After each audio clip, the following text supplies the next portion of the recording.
So, like, I mean, you know how I always go on walks around the park every day just because, it helps with the anxiety to, like, not be stuck inside around a room full of dead bodies just all the time, 24/7. So I was going on my walk, and then, like, the geese. I mean, the geese are beautiful out here. You know that the geese are beautiful. So I was just sitting there, and I was watching the geese, and they are just stunning. They are magnificent creatures with their long necks, and then they just, like, walk around. I mean, they're... So anyways, I was watching the geese, but then there was, like, I don't know, off to the side by, like, one of the buildings, the goose was just sitting, but it was sitting and its neck was all weird.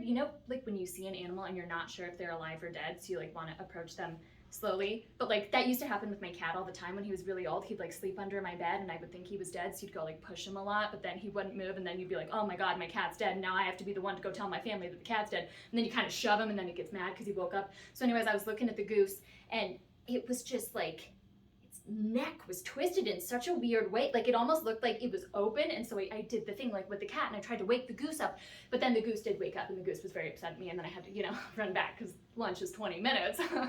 So I was having this dream last night, I think probably because of the goose, but I had a dream that I was giving that goose an autopsy, right? Because like I wanted to figure out what was wrong with the goose, and so I open it up, but instead of the heart where the goose should have the heart, it was like cuckoo clock, maybe, I don't know, it was like this weird thing inside of it. And so I was gonna try to open it up to see what was inside of it, and so I assumed like a cuckoo clock there should be a bird in it, which is funny because like a bird and a bird, it's like birdception. So anyways, I open it up for the cuckoo clock, but it wasn't a bird, it was a garden gnome, which then made me think about my grandma's house, like, oh my god, this is about my grandma, this is a dream, my grandma's probably dead. So then I'm looking at it and the garden gnome jumps out, but then it did something my grandmother would never do. It flipped me off, and I love my grandma. And so it flipped me off, and then it jumped out and it ran out the door.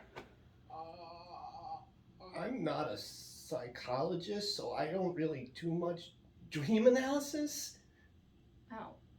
But if I were to hazard a guess, I'd say the clock obviously represents time, his life, albeit with a whimsical quality, the autopsy death, and yet there's a magical creature that lives on inside him and is set free by your actions. Like I helped release his soul. Yeah, okay.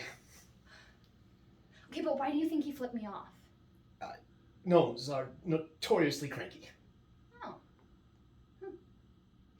No one's come forward to claim our victim yet. 2 9mm slugs to the chest from 15 feet turned his heart into hamburger. Shooter double tapped him just left of center. Knew the anatomy of a kill shot. This is a professional. Same gun killed both drug dealers. There was only one drug dealer. There were 2 victims. You mean the cop? We were told 2 suspected drug dealers were killed. The other victim was an LAPD officer. Shot once in the head, bullet fragmented too much to make a match. Why wasn't that in the report? He was working so deep undercover, his own department didn't even know he was involved until today. Those guys are cowboys. I know the type.